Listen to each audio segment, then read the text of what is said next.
شرقت نفسي بنور من فؤادي حينما رددت يا رب العباد وانتشت روحي وصار الدمع يهدي.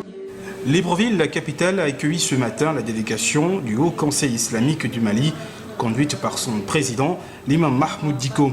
Sa présence en terre gabonaise n'est rien d'autre que la réponse d'une invitation adressée à son égard, venant de la part des femmes de l'association AFMI, dont l'objectif sera d'animer 2 grandes conférences prévues ce week-end. C'est la première fois que vous arrivez ici, dans notre pays. Déjà la première question, votre sentiment une fois que vous avez foulé le sol de l'aéroport international? Merci, bismillah ar-Rahman ar-Rahim. Le sentiment, c'est le sentiment de satisfaction parce que c'est vrai que c'est la première fois que j'arrive, mais j'arrive parmi mes frères et sœurs, donc je n'ai pas senti en réalité que je suis ailleurs. Je me suis retrouvé entre mes frères et sœurs qui m'ont entouré de tout ce qu'il faut comme estime et considération. Et je remercie tout le monde pour cet accueil très chaleureux et cordial. La paix, la sécurité entre les communautés, les règles liées au placement bancaire en tant que musulmans sont autant les différents thèmes qui seront développés et expliqués par le président du HCIM et celui du Conseil supérieur des affaires islamiques du Gabon. Vous êtes arrivé au Gabon pour justement animer 2 conférences ce week-end. Première conférence qui traitera un sujet qui tourne autour de la paix et de la sécurité. Comment est-ce que vous avez senti les thèmes, vu que déjà dans votre pays, au Mali, vous militez fortement pour justement promouvoir la paix, la sécurité et surtout la cohésion sociale? Vous savez, en parlant tout de suite dans mon sermon, j'ai évoqué ce verset coranique qui parle de la grâce divine que Dieu a voulu pour toute l'humanité entière. C'est en réalité le sens même du message que le prophète de l'islam nous a amené. Il s'agit de la paix au début et à la fin. C'est pour cela dans tout ce que nous faisions, c'est d'abord la paix. Quand on se rencontre, la première des choses qu'on fait, c'est de s'accorder et souhaiter la paix mutuellement. C'est pour cela qu'on fait Assalamu alaikum. Donc la paix est essentielle, c'est l'essence du message du prophète alayhi salatu wassalam. Aujourd'hui, cette paix est devenue une préoccupation, pas une préoccupation seulement de la Ummah islamique, mais du monde entier. Et chacun a une responsabilité pour que cette paix soit, et chacun doit jouer sa partition. Donc partout où on doit y être pour participer disons, à la construction de cette paix, je serai prêt. Pour cela, je n'ai pas hésité à répondre à cette invitation qui va débattre de la paix, parce que la paix partout, c'est d'abord l'essentiel. On ne peut pas faire l'économie, on ne peut pas faire le progrès, on ne peut pas faire le développement sans la paix. Donc la paix est primordiale. C'est elle d'abord, ensuite les autres. Merci. Lorsque vous avez reçu l'invitation, comment est-ce que vous êtes senti lorsque l'association AFMI vous envoyait cette invitation? Ça m'a fait beaucoup d'émotions. Vous savez, l'émotion, je l'ai sentie depuis jusqu'aujourd'hui. Je pense que si vous avez même observé, dans le sermon même, je suis un peu émotionné.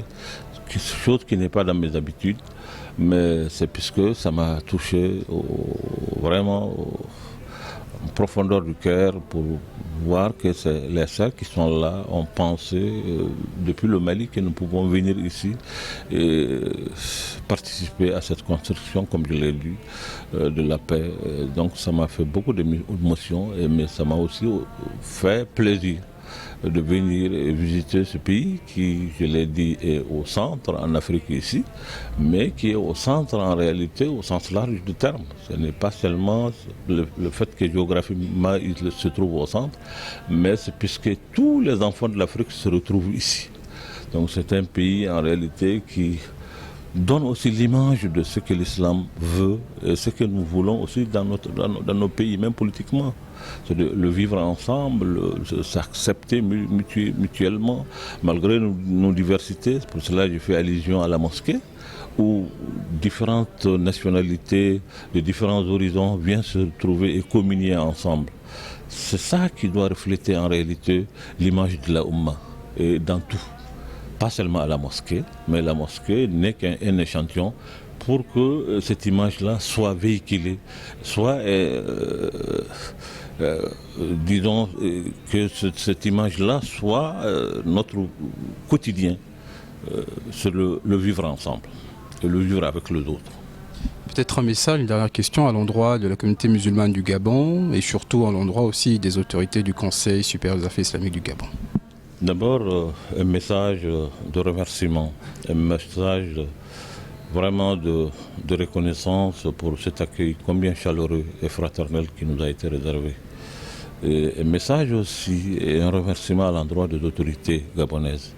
Ces autorités qui ont toujours accueilli les différentes communautés ouest-africaines dans ce grand pays et surtout les Maliens. Ça, je tiens vraiment au nom de toute la communauté musulmane du Mali, en ma qualité de président du Haut Conseil islamique du Mali, de remercier les autorités gabonaises pour cette fraternité, cette hospitalité légendaire qui est en réalité devenue un symbole, un label pour le Gabon. Je profite aussi pour faire beaucoup de prières à l'endroit de notre père regretté, l'Hadj Omar Bongo Ondimba, et faire des bénédictions aussi pour son digne successeur, qui est aujourd'hui le président Ali Bongo Ondimba, qui est encore il est en train d'être assisté et peut-être même éclairé par la clairvoyance et la sagesse de son défunt père pour ce leadership qu'il est en train d'exercer aujourd'hui au Gabon, en Afrique et même au-delà. Merci bien. Nous, l'association des femmes musulmanes maliennes, nous sommes très heureuses. Vraiment, c'est un plus pour nous, pour notre association et pour toute la communauté musulmane du Gabon. La paix et la sécurité, bon, comme l'imam l'a dit tout à l'heure dans la prêche de la prière, il vous a dit c'est important la paix entre les communautés.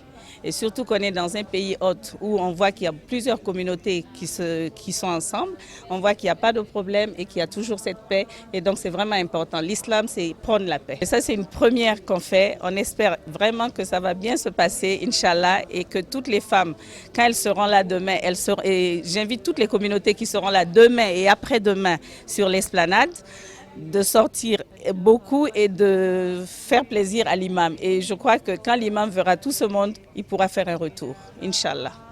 L'ancien professeur de langue arabe mettra encore une fois de plus, comme lors de ses nombreuses interventions dans sa terre natale, les voiles et les qamis à leur place par le biais de l'Association des femmes maliennes pour l'islam.